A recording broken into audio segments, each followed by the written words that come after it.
broadcast for shooters, hunters, and gun enthusiasts. This is the Firearms Radio Network. The bandwidth for this episode of Gun Guy Radio is sponsored by Patriot Patch Company. PatriotPatch.co.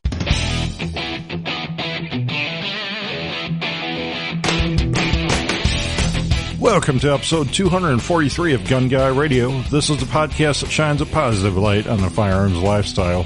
I'm your host, Jake Challand, with co-host Zack Carlson. This is your weekly dose of positive firearms talk without the politics. Bi-weekly. Hey, Zack, what's up? Yeah, we need to be, it was like monthly, bi-weekly. It's at our own leisure. So what's up? You were just on vacation, right? That's why we didn't record last week. Yeah, so the family and I, we went out to the Badlands and Mount Rushmore and Custer State Park and a bunch of the attractions out on the west side of South Dakota here. The free state of South Dakota. No masks required. Yeah, and exactly. It was busy. I mean, it was there's a lot of tourists out there. Especially we were out there when we just missed Trump at the Rushmore and everything. We didn't get tickets. You had to get, there was like a lottery for that. You had to get in. And I think it was like 8,000 tickets they were releasing for that. And they had 125,000 people apply for it. Jeez. Yeah. Because you went right around July 4th, didn't you? Yeah. So we were out there before and after that. We actually went to Rushmore the day after. So actually on the 4th, they did the fireworks and the Trump thing on the 3rd. But it was packed. There's tons of people out there at Rushmore on the 4th. Were you able to see any fireworks anywhere? No, actually not. The town we stayed in didn't do their own fireworks. Like a couple of towns nearby were, but because you're in like the hills, mountains there, you can't really see that far, even though those towns weren't that far away. So no fireworks for us, but I did pick some, it's so weird, not having to smuggle fireworks home. I was just going to bring that up. Yeah. Cause I mean, are they legal in South Dakota? Yeah. So we can, they're during times, yeah, you can set them off like during a few days around the 4th and during a few days around the, New Year. And that's when you can buy them too, is only during those times. So that's kind of a downer, is that you can't buy them all year long. But when it is time to buy them, you have these fireworks stands pop up all over the place. Like my favorite one is just down the road, out in the middle of nowhere in the country here. It pops up and it's got, all kinds of great little fireworks for the kids. Like little trucks and little planes and little like spaceships and smoke bombs, like really big smoke bombs and, all the classic little kid fireworks that states like Illinois and many other states have outlawed even those, which is ridiculous, but it's really cool. I can just pick those up down the road now. Was that a TNT branded stores? Are all your little guys, are they all branded TNT fireworks? This is like a mom and pop store that's been around since like the 70s. Like it's not even like a chain, I don't think. And then there's a few others in the area and they're not that either. They're like a different local regional chain. Well, I was just saying, because I bought from 2 different stands this year, and when they use the little square cash, for the credit card swipe, the first one asked me for my phone number for a receipt, and the next one didn't, and I got a text message anyways, and they were both TNT, so I thought that might have been like a bigger chain of them, or like, like a franchise or something. Yeah, it probably is. Well, and that's something I noticed too, because, I've bought, when I lived in Illinois, I didn't do this, but if I did do this when I lived in Illinois, I bought fireworks from states like Wisconsin, Missouri, Tennessee, Kentucky. And I remember buying them in like Missouri and Tennessee, and you'd have to put down, like some of them even had to put down like your state license plate or something like that, which is weird. But the ones around here, you just give them cash and you walk away. There's no anything.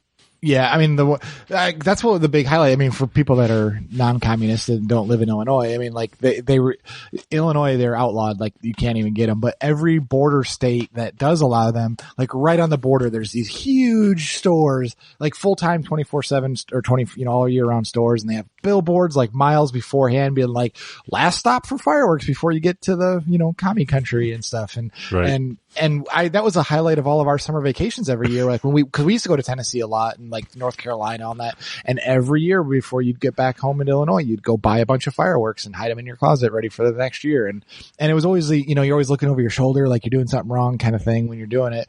But out here, it's just like no big deal. And we're the same way in Washington, even how commie Washington really is. They still fireworks, but it was really interesting because in the town that I'm in, we're in Spokane County.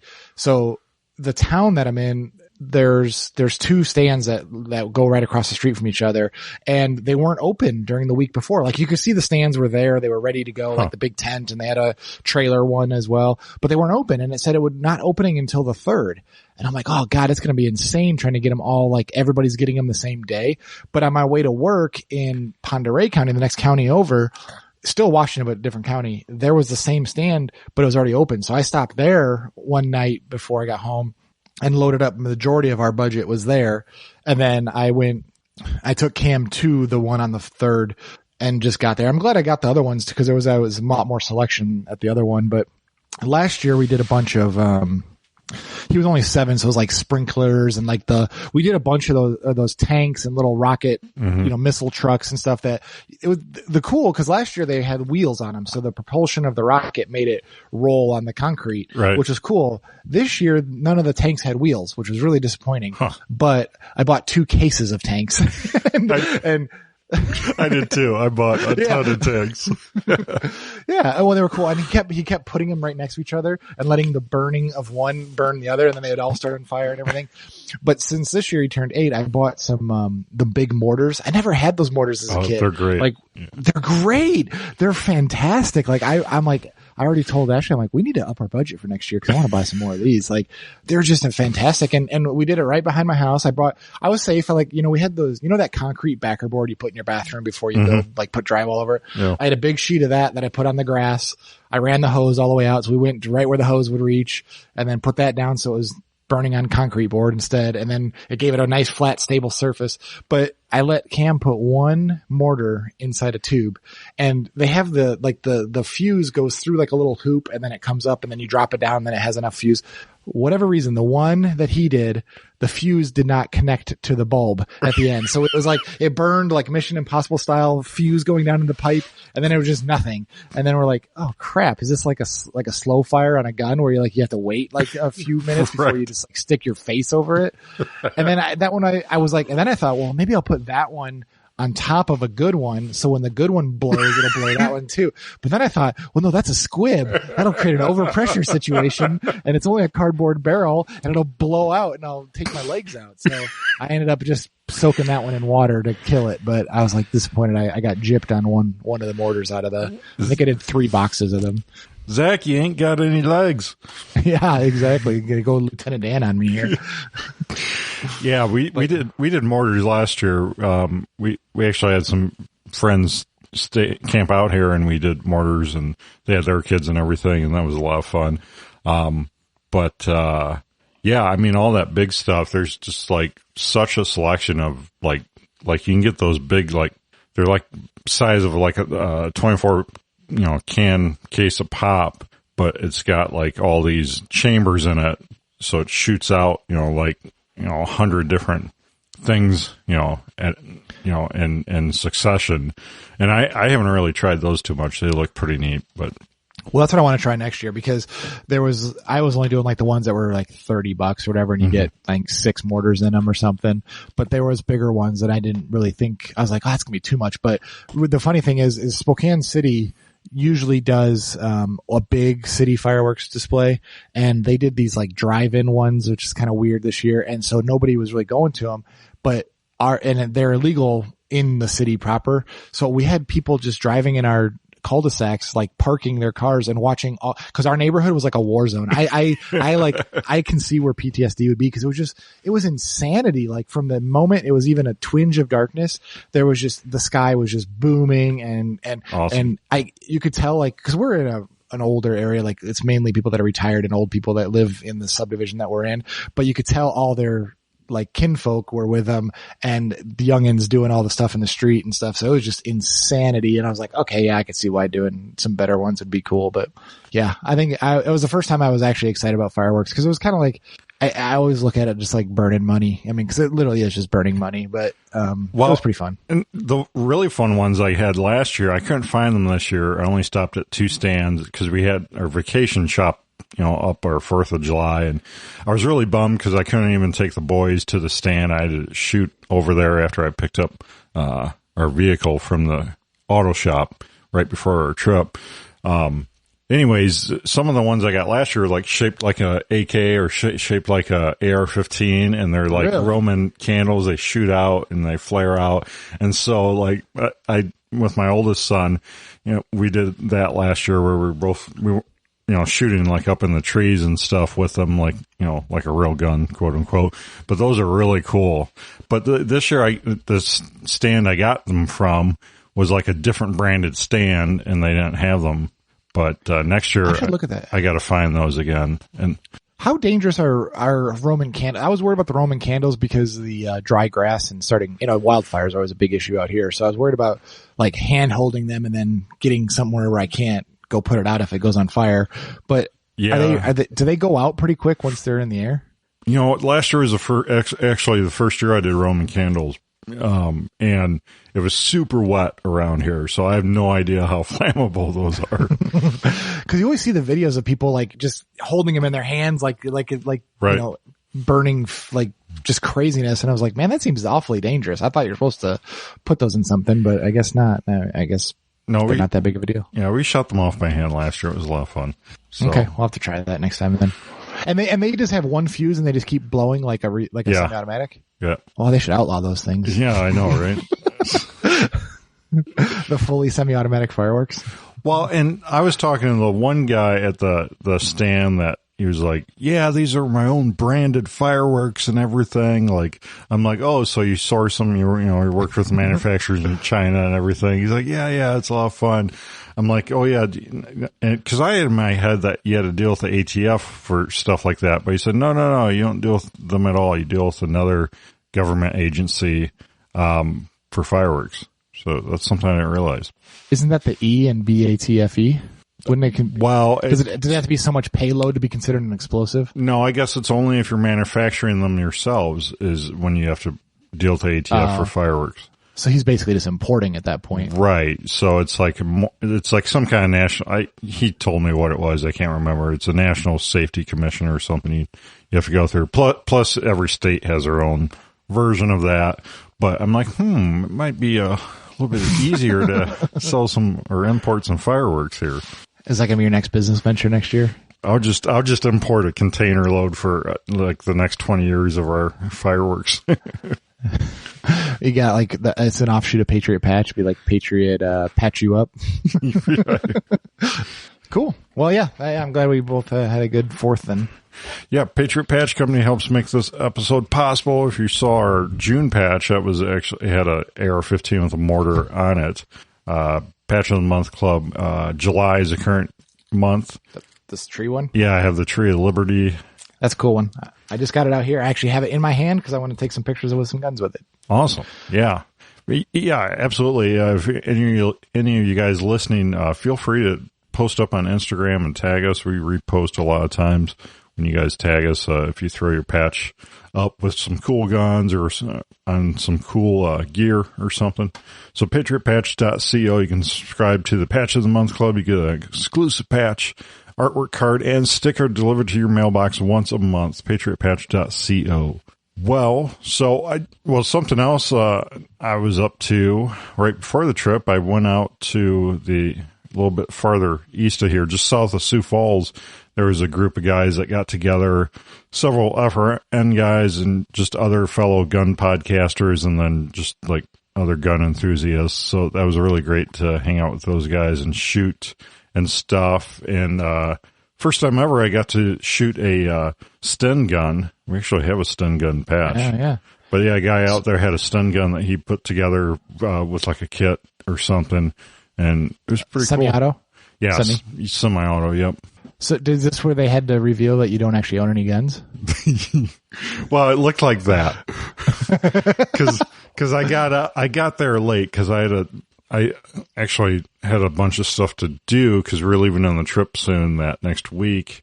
And so I got out there late. Anyways, so everyone had already been shooting for like a couple hours probably at that point, and there's so many guns and stuff out there. I brought a ton of my own ammo, and I tried to insist on shooting my own ammo, but like everyone was super generous.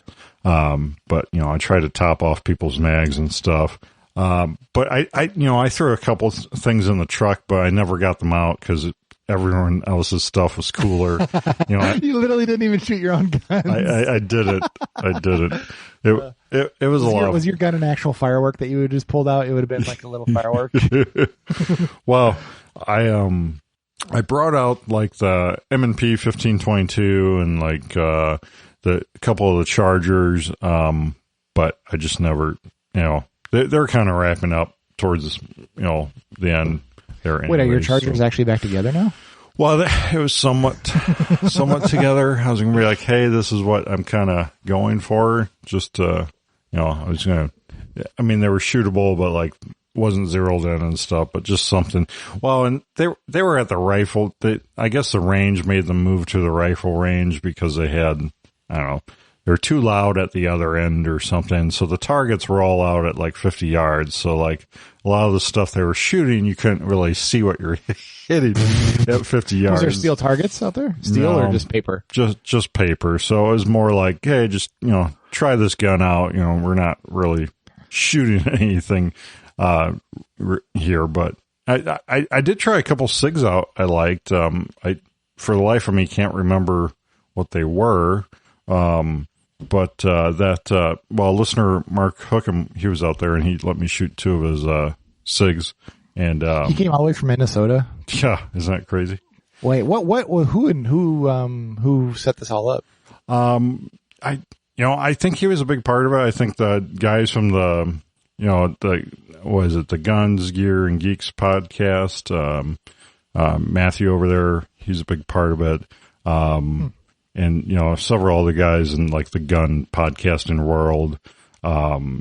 So, I think a lot of it was just listeners and stuff wanted to come out too. I'm not really sure what the whole deal was. It just invited me and I came out. So are there videos or pictures anywhere posted? Oh, there might be. I have no idea. I didn't take any. I took some pictures of a junk car this old guy was driving and talked to him for a while. This guy, because I do stuff with the Gambler 500 or have done stuff, and this guy, he's out there picking up brass. He's a brass rat, but he's not shooting. He just came in there to pick up brass. Is he a meth head? No, Did he have his teeth? Check his teeth. He had to be about 80 years old. Because I spot this car, it's just this clapped out, just rusted out rust bucket of a car, but it had good tires on it, especially good back tires on it. So I'm like, there's something to this. And so I everyone's kind of mad at him for being a brass rat, but I struck up a conversation with him. And turned out he was a really interesting guy. He bought it was a 1964 Chevy Malibu that he bought. And it's a 4-door. Maybe all the Malibus were back then. But he bought it in 1970s. So he's been wheeling this car for 50 years, and he said he had over 500,000 miles on it. And it's a straight 6. The bottom end of the motor is original, and the top end, I guess, was redone once, and he's gone through several transmissions and stuff, but I don't know. He was telling me all about all his crazy adventures with it and stuff. It was pretty. I'm looking at pictures of a '64 Chevelle 4-door, and the 4-doors are no, not a Chevelle, cool. A Malibu. You know what? Oh, well, a Chevelle is a Malibu. Malibu is a trim level of a Chevelle. Oh, is it? Okay. Well, I just Googled 64 Malibu 4-door, and I get 64 Chevelle Malibu 4-door sedan. I'm not really up on my 60s cars, but I wanted an 80s Malibu 2-door for such a long time. Now I look back at them and I'm like, oh, that would have been hideous. But Yeah, I think Chevelle. I think Malibu is like a trim level. That could be, I believe. Yeah. Like Bel Air is, a trim level or whatever. So I think that's what it is. But it's a cool looking car if it was 2-door. Yeah, two doors where it's at now. Anyways, so yeah, it was a cool time out there and everything, and I shot some real guns, I guess I could say. I shot the Desert Tech. Was it the MDR or MDRS or something? Yeah, okay. The bolt actionable pup. Yeah, or maybe it was a different one. Or is it a semi-auto? It's a semi-auto. Oh, okay. But that thing is like, no, I think that was Matthews or someone's, and no offense to him, but that thing was like a heavy, just awfulness. Just like it's got all kinds of modularity to it and everything, where you can like. Doesn't make it better. Switch. That's what people understand. Modularity doesn't mean any, like, always good. Yeah, you can like switch which side it ejects to and everything, but that thing was just a heavy monster, and I'm like, nah, no thanks. So it looks like the semi-auto is the MDRX. The other ones are the bolt action ones. So yeah, it looks like an American Tavor, basically. Yeah, but it's like 9 weighs as much as 9 Tavors or something. It's ridiculous. So what is it, like a quick change barrel and all that? Is that like Sure. I have no idea. I just know I didn't like it.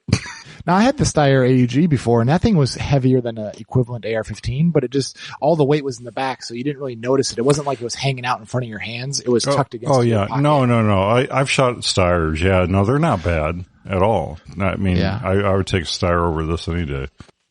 I'd actually like to buy another one, but it doesn't do anything that any of my other guns don't do, and yeah.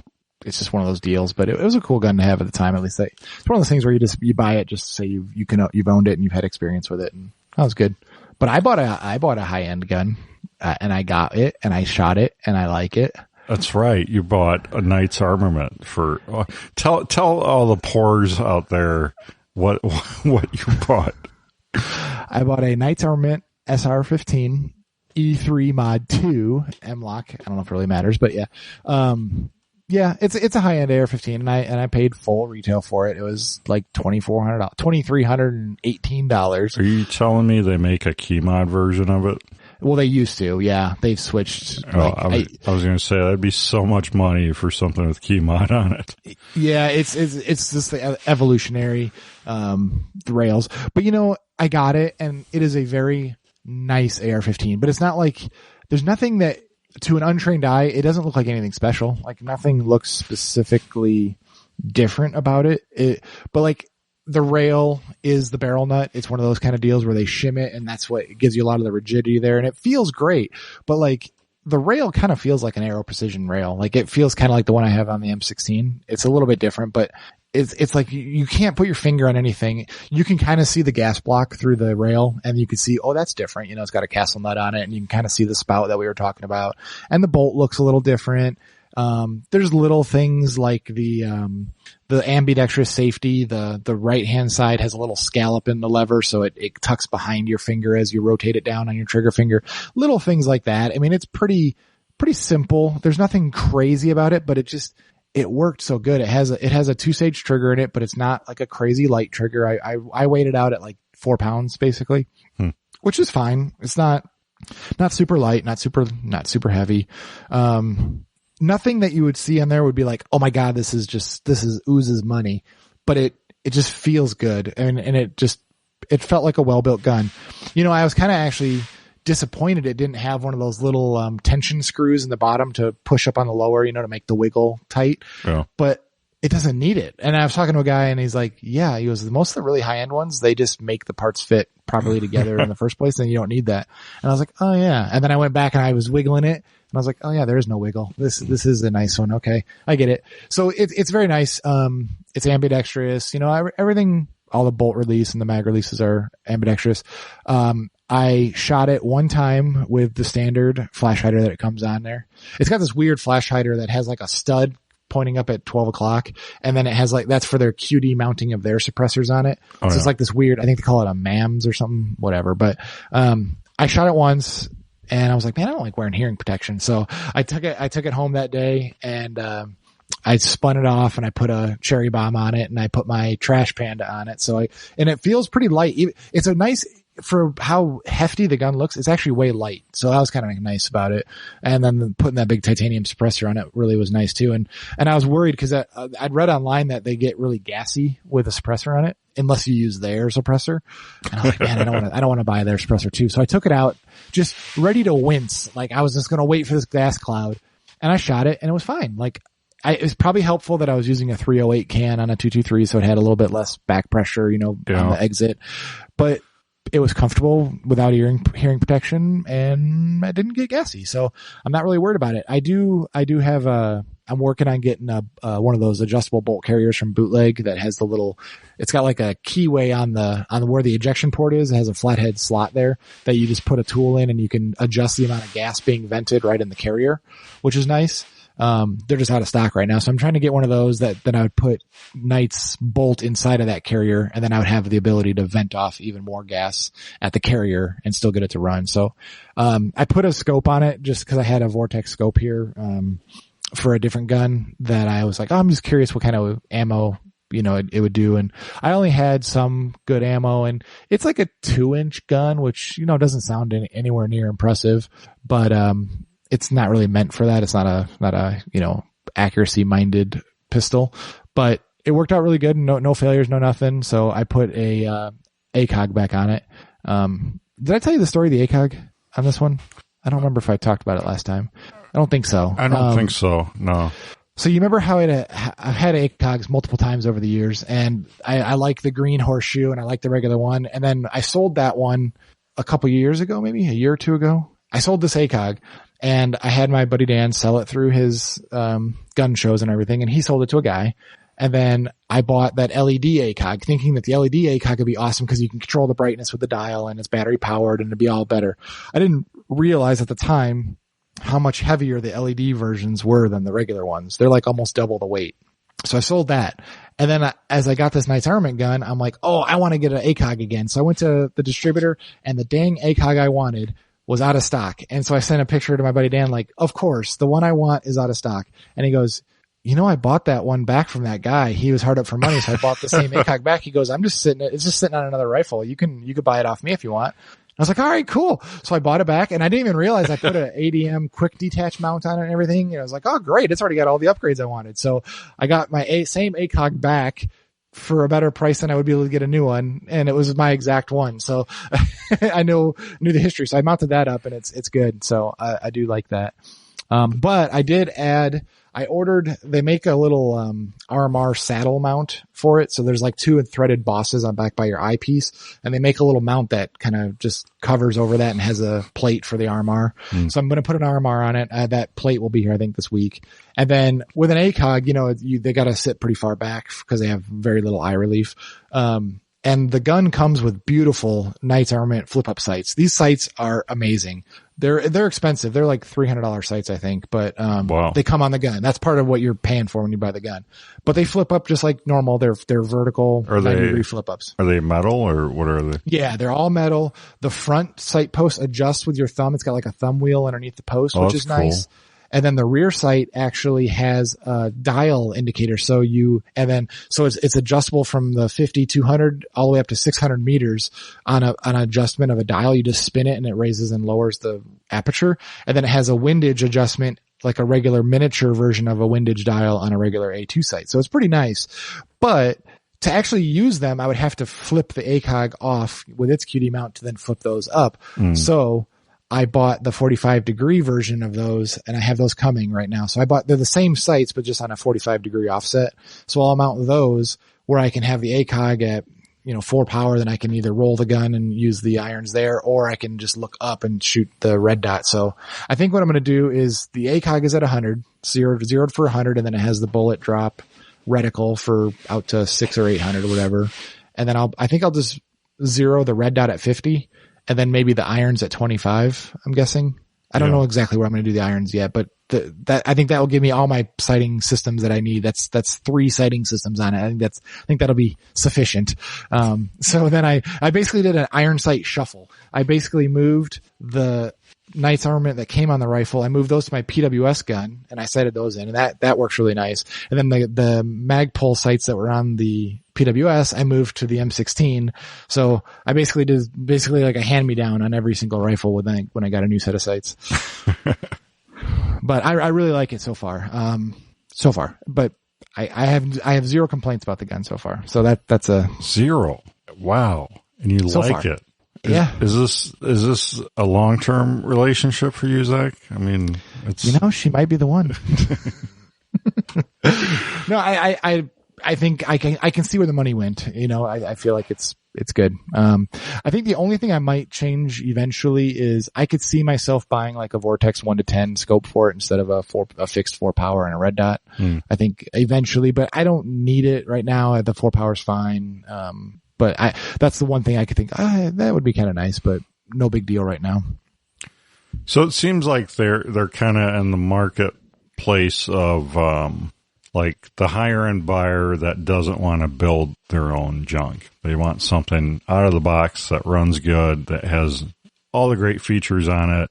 Because a lot of people look at this gun and is like, you can do an ambi, setup from, so-and-so, and you can do sights like that, and you can do, this and that. But then you got to build it and put it all together and go through the trouble of maybe certain things not working together and stuff. Whereas this just works.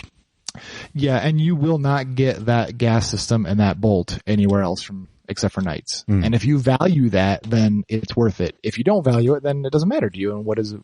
Just go build whatever you want. And there's not that many ambidextrous lowers, true ambi lowers out there though, that are machined in the lower. I mean, the PWS I have is one, there is a couple, but they're not like you're not going to get a Palmetto State, well, no. 50 or lower that is ambi. You're paying for that. And you can achieve a lot of it with like the Magpul bad lever to catch the bolt and all that. And there's ways around it. It's just what you value. I mean, I don't look down on it. If that's what you value and that's what you want, then go for it. And if it's not, then go for that. Whatever, your money. Okay. So a couple corrections here. I butchered, Matthew's, name of this podcast. It's a Geeks, Gadgets, and Guns podcast. I think I said it completely backwards, and I knew it when I said it. So I looked it up. And then a couple of guns that I shot from Mark were the SIG P 365 and the 365 XL. And then had the one came with the Romeo Zero red dot on it. What did you think of that red dot? I thought it was fine. I mean, I didn't dissect it or anything, but I like both of them a lot. I mean, I think they're serious contenders for possibly replacing my XD is why I bring it up. Yeah, my buddy Dan shoots the 365 and I've shot his a few times and I don't understand why the XL is the only one that can come with a factory red dot. Like they're the same width. You think they would offer the 365 as well in it, but we've had a few 365 XLs through the shop and I like them. They seem fine. The Zero seems a little cheap to me. Like it just feels a little plasticky of a sight. But they're going for a certain market. It's a certain lightness and economical. So I get it. Well, yeah. I mean, that was my same impression with it. It's not like, a super high end red dot or anything, but if it works, I don't know. And it's got, the rear sight kind of milled into it. So if it went out, you could still use it, which I like that. It's not like a separate rear sight. Whole thing you gotta work out or anything. So it is what it is. So I don't know, it might be something I look into or even pick up and try out. Cause I need to move to something higher capacity. The thing that bugs me the most about the XD is it's such low capacity. Cause I got the 45 and it's got, the regular magazine is like 5+1 and the extended is like 7+1. But then you go to these 365s and they hold like, 12 or 13, 9. Yeah, depending on the mag you put in them, yeah. But with 45, you only need one shot, right? Well, stopping power. That's true. And, especially since, if there's 2 assailants, I could probably only still use one shot with it. So collateral, they call that in Call of Duty. No, Call of Duty calls it friendly fire for me. Yeah. Huh.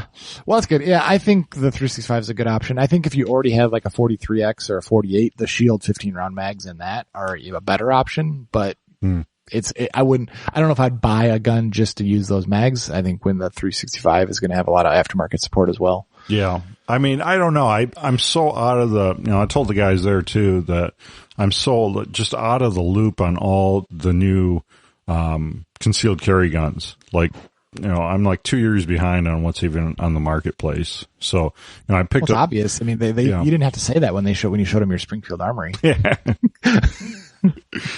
Yeah. Well, that's good. I mean, I'm really excited. Today I got a box that contained Cerakoted parts. So as soon as we're done with this podcast, I'm going out in the garage and putting together my Scorpion in Sig Dark Gray. Ooh. And my 1022 all in satiny black. It was my tacky 90s silver one that I converted all to black. So you still have that? Back together. Yeah. Oh awesome. Yeah, that's the only gun I'm not gonna. Well, not the only. It's one of the only guns I won't sell. I actually engraved the barrel like with my name and when I got it, just so I would be disinclined to sell it. That's awesome. Yeah. Cause I got that for my 16th birthday. So right. It's like my oldest gun that I own and I don't plan on ever selling. So yeah, I had it all just shot in black. So I got them all today. I've been waiting a long time. So I'm super excited. If anybody else wants Cerakote from it, it's Mod 1 Firearms. Pike over there is amazing and does all my stuff. Cool. Where is he out of? He's not local? No, Kentucky. Oh, Kentucky. Okay. Yeah. He's a former law enforcement guy and retired and has been doing guns ever since. And he is so awesome. He does everything just perfect. Like I don't know how to even, I don't know. He's just, I've never had anybody that you can just rely on so well like that just, anything that shows up is not going to be wrong. It's so nice and so refreshing. That's good. Yeah. Especially for stuff, when it comes to finishes and, there's so many things that can go wrong and, yeah, that's cool. So shall we, talk about the, Raccoon apocalypse that is upon me? Is this like the Umbrella Corporation Raccoon or something else? It may be. I don't know. I was kind of freaked out last night. I was out there in the woods and the grass. It's like chest high. And, when you hear the trees start speaking raccoon, it changes you, man. I mean, at night you're in the woods in the chest high grass. What are you doing out there? Well, so I went for a walk with my lovely wife, and as we're like going down the driveway, I look at the alfalfa field, and there's this giant raccoon with like 4 raccoons running behind it. Like, I don't even call them babies. They're like big raccoons running behind it. Like it's like a force of raccoons descending upon our place. I'm like yelling at them and stuff, trying to get them to go back to the cornfield the other way, but no, they keep going. And then they hop up in some trees in our woods, behind our house here. And, I'm like, oh, great. So we cut our walk short, turn around, and, she wanted to do something else anyways than be with me. So fine. Is it dark at this point? Well, so the sun was setting. And so I was like, I hardly have any daylight, left. And so I ditched the wife and ran and got a light and a weapon and, was hoping they were still treed. And I got out there and they were still treed. But like by that time, it had gotten, how dark it gets so quick once the sun goes down over the horizon. Like, it's amazing how quickly you lose daylight. And so like, I'm out there, I'm trying to get an angle that I want to shoot them at and everything, and trying to make sure. Well, for the longest time, I couldn't find the big one, the mama raccoon or whatever, but like the small raccoons with her, they're like big as a dog. I mean, they're all bigger than my cats, even, bigger than any of our animals, even the little ones. So I don't know how long the adolescent ones hang out with the mom, but it must be pretty long. So anyways, I'm out there and like, I'm just like, for the longest time, I couldn't spot the biggest one. Like the biggest one is like, big. really big, and like they have big sharp teeth on them and everything. And I'm just out there in this like chest high grass, and I'm like, I'm picturing like one or two scenarios that it's gonna come running out like a horror movie and like take me out, and take my knees out from under me. Either that, or it's going to be like some comedy where it hops out of a tree on my head and covers my eyes, and then I'm running around with this raccoon on my head. And a gun in your hand. And a gun. So let me ask you this. Have you been drinking? No. Okay. Just make sure you didn't make this all up in your head. Like, they were this big, but they were just regular raccoons. Wow. I've got 2 carcasses to prove it, so. Okay. So what did you shoot them with?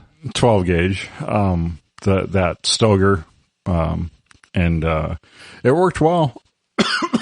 Just with buckshot in it, or what were you shooting?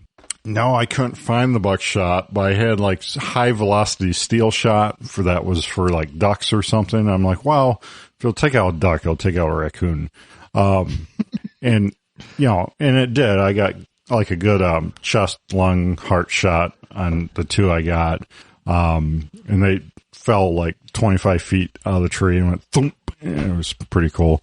But yeah. You said there was more than 2. There was in there like 6, you said? Yeah, there was like 5? 6, but it got so dark okay, so here's my You had a light, you said. You said you had a light. Here's my big fail for Olight. So I got this Olight. Wow, that's all you had to say. All right. This Olight, I mean, it's like a zombie melter. I mean, you can light things up like over like a half mile away or something.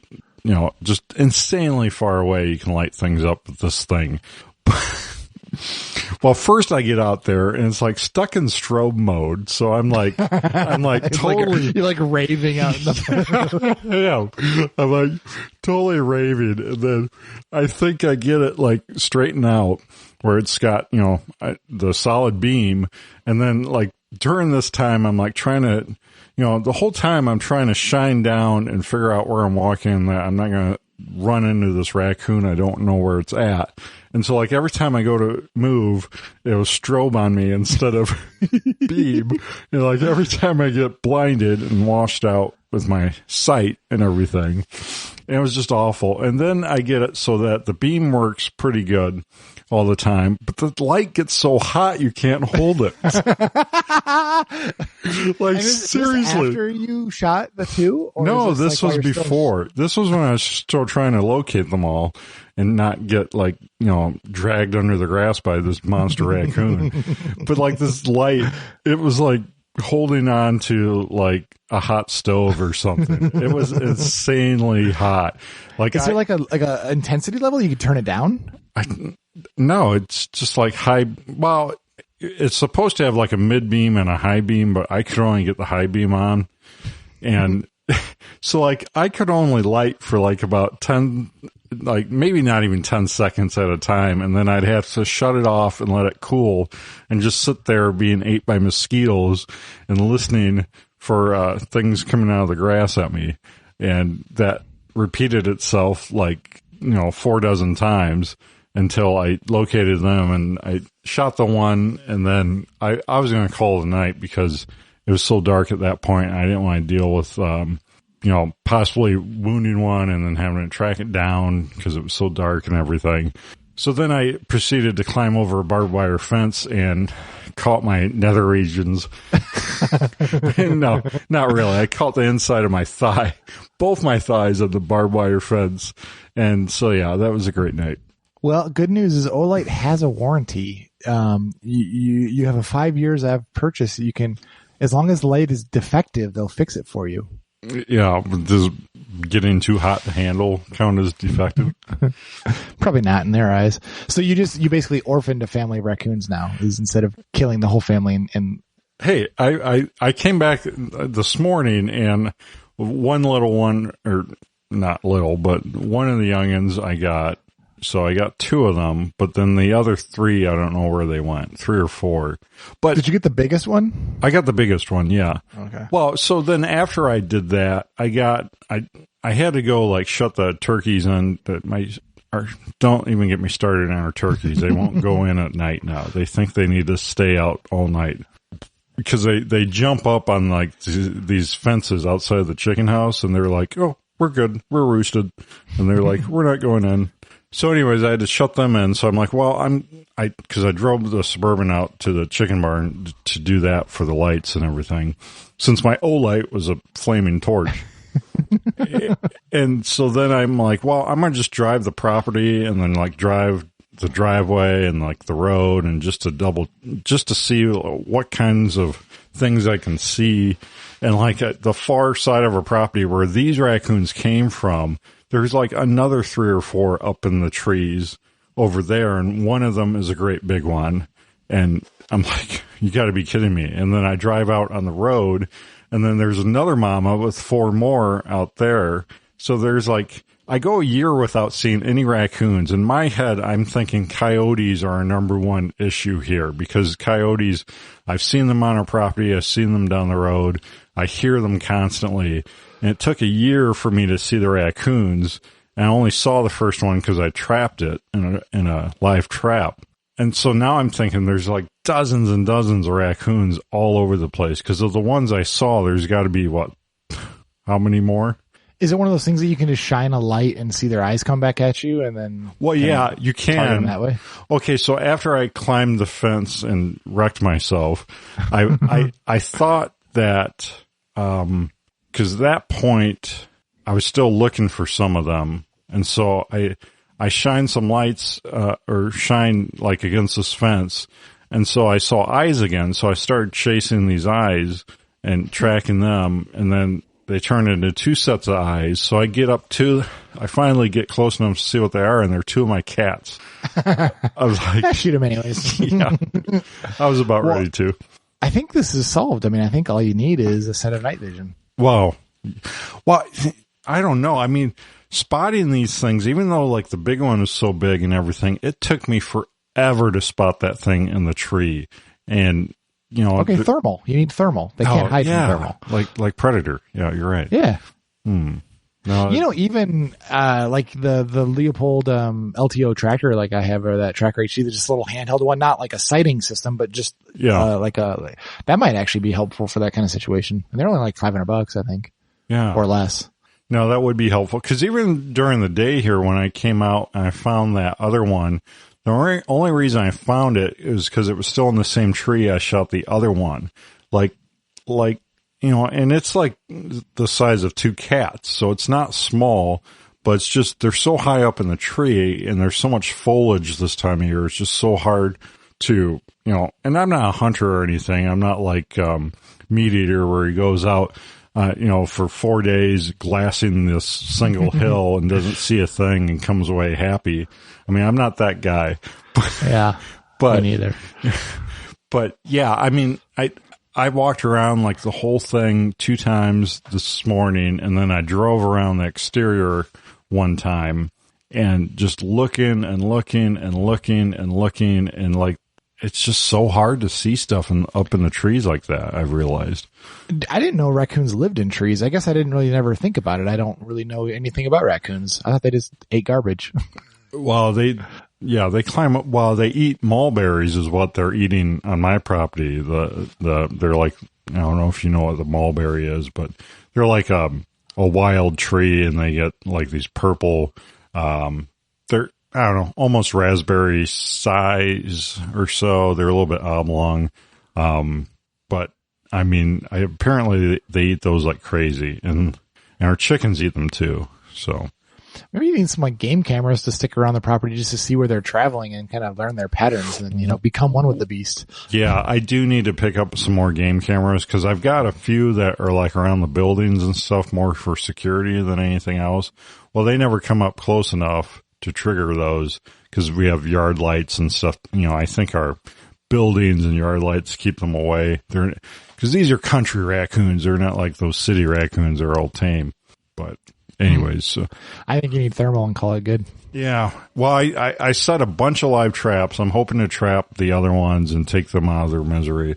But I mean, a lot of people are probably listening. They're like, "Oh, raccoons are so cute and cuddly," and they are really cute. I do kind of feel a little bit bad about murdering them all, but raccoons a lot of people don't realize they're just chicken killing machines. Raccoons will. Oh, really? I never would have guessed. Yeah, raccoons will just bite the heads off every one of your chickens for fun. They will. They're just awful, and they're so smart and strong, and they got hands like people. Yeah, their hands are just creepy. Yeah.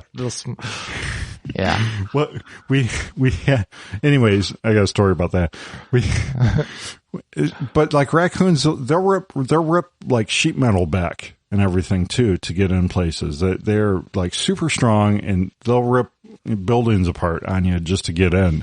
So that's my biggest worry is that they're going to rip into the chicken house at some point and just kill everything, because it's well documented that's what they do.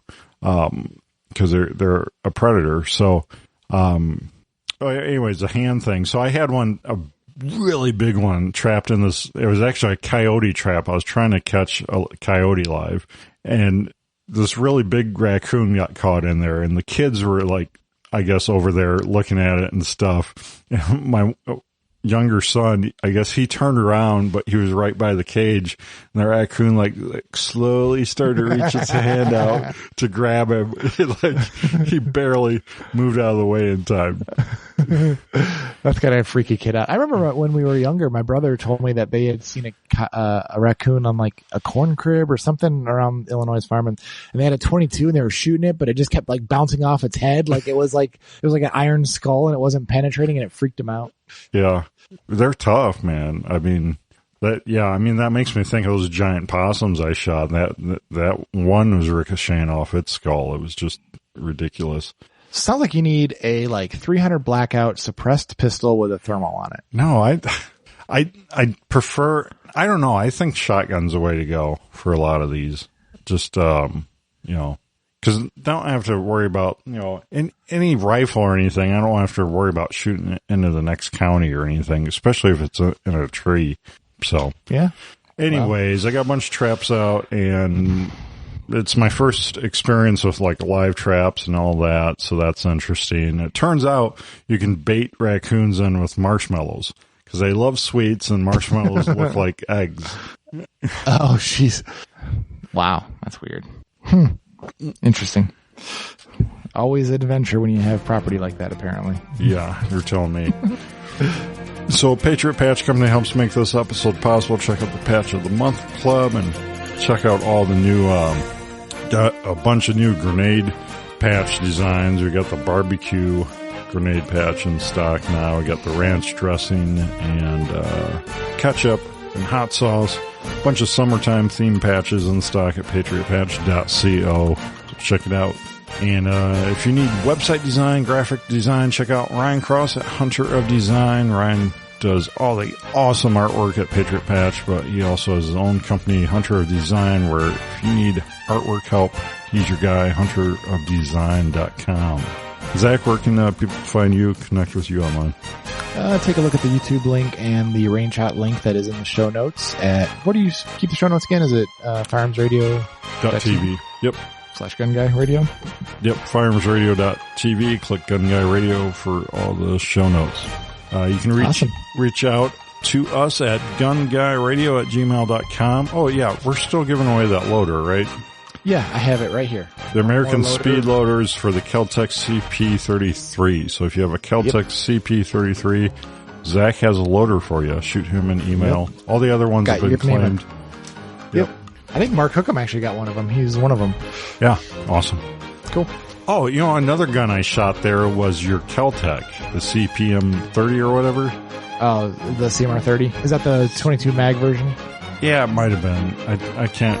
No, it might have been the 22 version. Oh, how'd you like it? Terrible.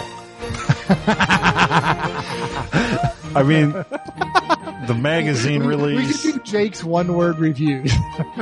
Terrible. Terrible. Sorry, Tate. Thanks for letting me shoot it, but yeah, terrible.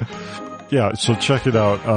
I'm not going to get invited back to that. Hated everyone. Well, except for Mark's guns. I liked his, but yeah. And the Stun was cool. Don't forget to check out the other shows here on the Firearms Radio Network. And that's about a wrap. Thanks, Zach. Thanks.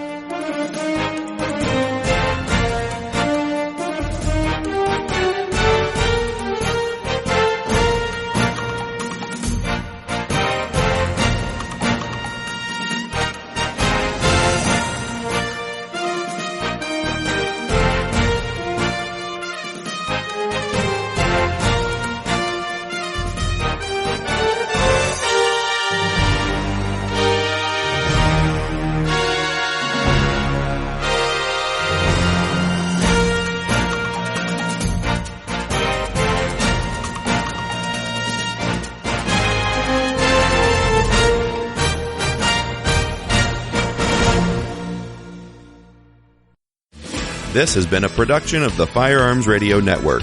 You can find more information at firearmsradio.tv.